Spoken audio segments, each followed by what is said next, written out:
Ce lundi 3 mars 2025, nous avons rencontré pour vous la présidente de l'ONG Drépanocytose dans le cadre d'une interview à l'aéroport international Léon-Mba portant sur le bilan des activités de l'ONG durant l'année 2024, sur quelques activités du début de l'année en cours et sur son récent séjour en terre nigériane. Alors, donc, notre année 2024-2025 commence à partir du 7 novembre. Donc 7 novembre 2024 et va s'achever le 6 novembre prochain de cette année. Donc qu'est-ce que nous avons déjà fait? Nous avons eu le 19 novembre notre assemblée générale pour mettre en place les différents programmes et faire le bilan de l'année dernière. Vous vous souvenez qu'on a eu un congrès à Libreville, donc il fallait faire le point de toutes les activités et voir comment modifier certaines d'entre elles. Alors, pour cette année, nous avons donc commencé par l'Assemblée générale. Ensuite, lors de cette Assemblée générale, nous avons décidé de mettre l'accent sur le dépistage. Donc le dépistage, cette année, est notre cheval de bataille. Essayer de dépister les enfants à temps pour donner la chance aux parents d'avoir des enfants en bonne santé. Pour ce faire, nous avons donc commencé à dépister au niveau de l'orphelinat. Vous savez, l'orphelinat Ozana à Franceville reçoit des enfants abandonnés et donc ces enfants-là ont aussi besoin de notre amour, de notre soutien. On a donc effectué le dépistage de la drépanocytose gratuitement. Nous leur avons distribué des médicaments, des vêtements et nous avons partagé un repas chaleureux avec eux. Et ça s'est très bien passé, les enfants étaient très heureux et les responsables aussi. En dehors de cela, vous savez que l'ONG Drépanocytose, c'est aussi la joie, l'amour, la paix, le sourire des enfants. Nous avons donc invité les enfants à voyager avec nous. Nous avons donc fait un déplacement avec 7 enfants et leurs parents sur Libreville. Pour eux, c'était la première fois de prendre l'avion, c'était la première fois de voir la mer, la première fois de voir la foire, la première fois d'aller dîner dans un grand hôtel et de dormir dans un grand hôtel.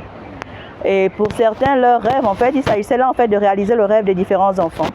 Certains voulaient être pilotes. Nous avons donc eu la collaboration de la compagnie aérienne Fly Gabon qui nous a permis de faire vivre à un de nos enfants son rêve de devenir pilote en lui donnant accès à la cabine du pilote pendant le vol. Donc c'était vraiment c'était très bien.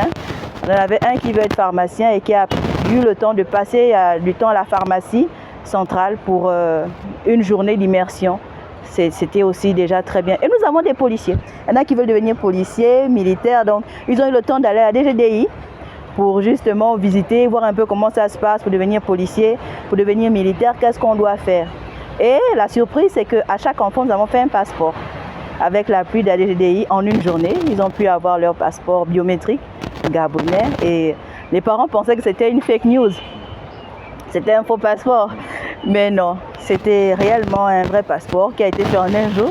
Et les enfants sont repartis à Franceville heureux après avoir visité la plage Léon-Mba et après avoir visité le jardin de Noël qui était, je ne sais plus trop, vers le camp de Gaulle.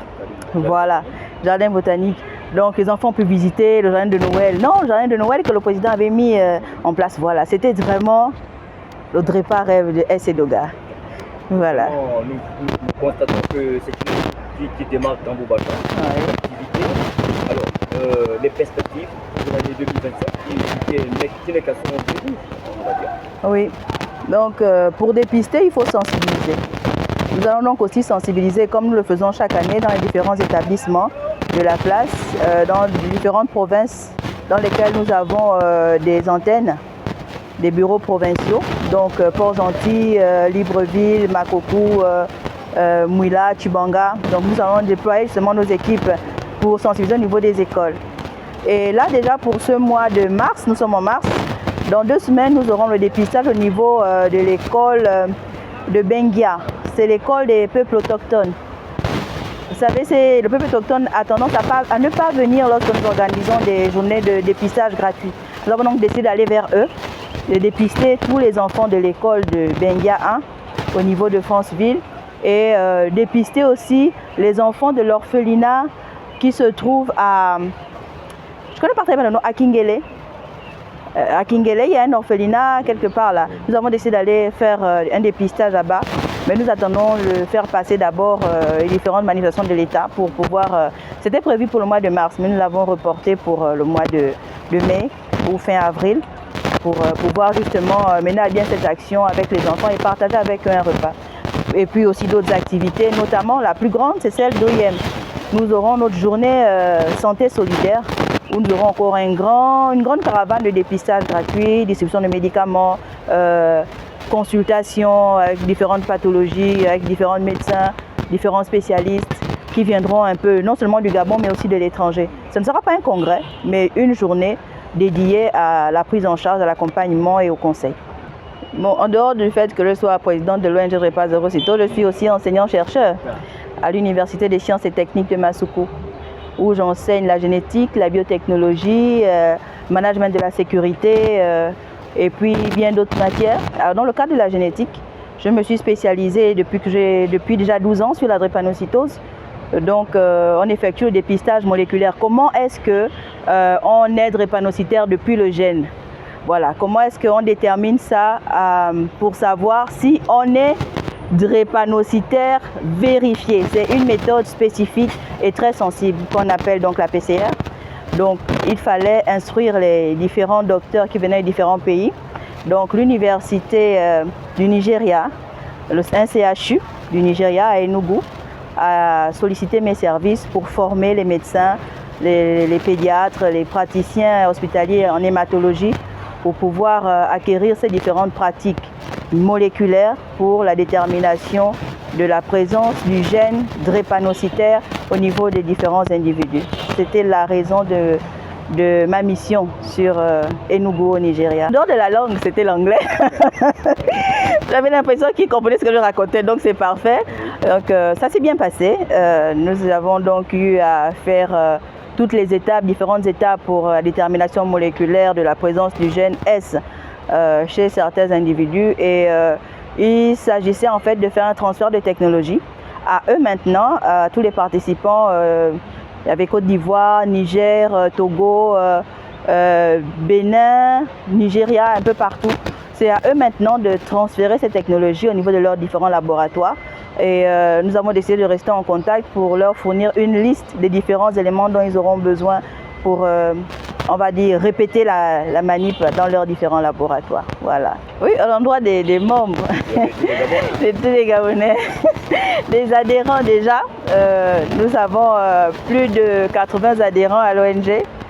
Et en membres actifs, on a environ une trentaine qui sont vraiment impliqués dans toutes les activités. Et à cela, vraiment, je dis un grand merci. Parce que grâce à eux, les enfants peuvent avoir un sourire, les enfants peuvent être heureux de nous voir passer, de nous dire bonjour. Et quand ils nous disent bonjour, on a tendance à se dire bonjour juste bonjour, parce que c'est normal. Mais eux, leur bonjour, c'est aussi merci. Voilà, c'est aussi un grand merci que ces enfants-là nous adressent chaque jour. Et les parents n'arrêtent pas de nous envoyer des messages pour remercier toutes les équipes. Donc, à mon tour, je dis merci à tous les membres de l'ONG Drepa Zéro Sitôt Gabon qui ne cessent pas de vraiment mettre du leur pour que ces activités fonctionnent. Là, vous voyez à M. Koyo qui est là, chargé de mission, qui prend à bras le corps en fait toutes les activités que nous avons. Et c'est quelqu'un en qui nous pouvons avoir confiance. Donc, quand on a 2, 3, 4 personnes de ce genre, on se dit merci Seigneur. Et à tous les enfants et aux parents aussi, merci de nous faire confiance et de nous envoyer toujours vos enfants.